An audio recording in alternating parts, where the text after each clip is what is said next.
안녕하세요. 사찰벽화에 얽힌 이야기 김혜인입니다. 사찰에서 만나는 벽화는 그림으로 되어 있어 내용은 모른 채 물어볼 곳이 없어 돌아서는 경우가 많을 겁니다. 사찰벽화에 얽힌 이야기, 대구 동화사 대웅전에 그려져 있는 벽화 15도 이야기입니다.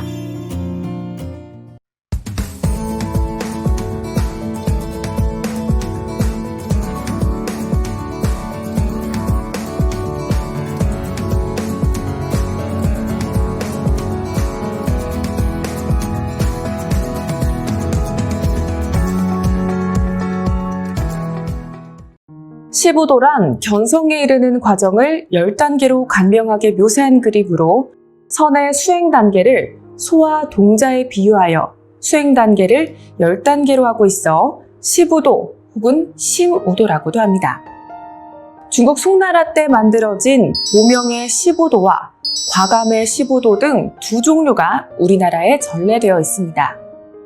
견성이란 불교의 선종에서 가장 근본적인 과제로 삼고 있는 것으로 견성이란 자각이라고도 하며 이 말은 본래 가지고 있는 자기의 본성을 깨달아 보는 것, 참 자기를 알게 되는 것, 깨달음이 열리는 것이란 뜻입니다.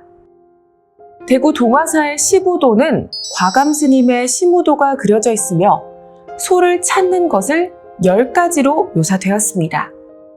첫 번째, 시무. 소를 찾는 동자가 고삐를 들고 산속을 헤매는 모습으로 묘사되었습니다. 이것은 처음 발심한 수행자가 아직은 선이 무엇이고 본성이 무엇인가를 알지 못하지만 그것을 찾겠다는 열의로서 공부에 임하는 것을 상징한 것입니다. 두 번째, 견적. 소의 발자국을 발견한 것을 묘사한 것으로 순수한 열의를 가지고 꾸준히 공부를 하다 보면 본성의 자취를 어렴풋이나마 느끼게 된다는 것을 소의 발자국으로 상징한 것입니다. 세 번째, 견우.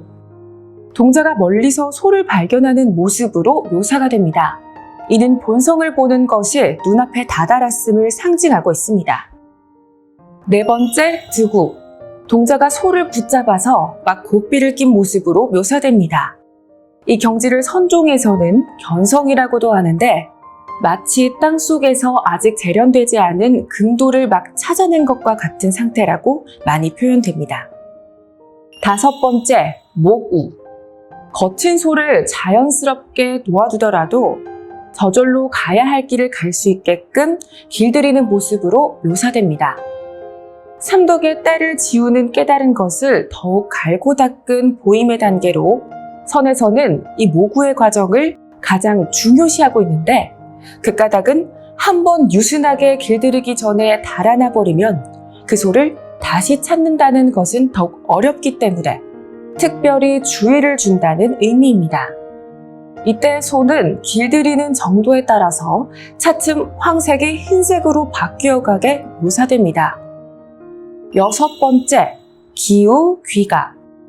동자가 소를 타고 구멍 없는 피리를 불면서 본래의 고향으로 돌아오는 모습으로 묘사됩니다. 이때 소는 완전한 흰색으로서 동자와 일체가 되어 피안의 세계로 나아가게 되며 그때 구멍 없는 피리에서 흘러나오는 소리는 육안으로 살필 수 없는 본성의 자리에서 흘러나오는 소리를 상징하게 됩니다. 일곱 번째, 망우, 조님. 집에 돌아와 보니 애써 찾은 소는 온데간데 없고 자기만 남아있는 것으로 묘사됩니다. 결국 소는 마지막 종착지인 심원에 도달하기 위한 방편이었습니다. 이제 고향집으로 돌아오게 되었으니 방편은 잊어야 한다는 것을 보여주고 있습니다. 이는 뗏목을 타고 피안에 도달했으면 뗏목을 버려야 한다는 교종의 가르침과 일맥상통하는 것입니다. 여덟 번째, 인우, 구망.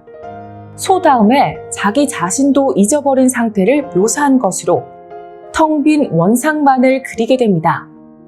객관이었던 소를 잊었으면 주관인 동자 또한 성립되지 않는다는 주객 분리 이전의 상태를 상징한 것으로 이 경지에 이르러야만 비로소 완전한 깨달음이라고 일컫게 됩니다.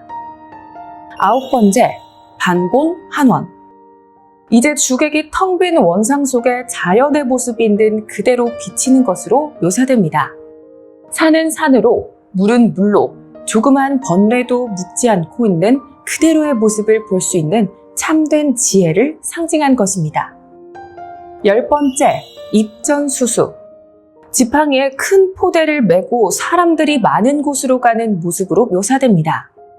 이때 큰 포대는 중생들에게 베풀어줄 복과 덕을 담은 포대로 불교의 궁극적인 뜻이 중생의 제도에 있음을 상징한 것입니다.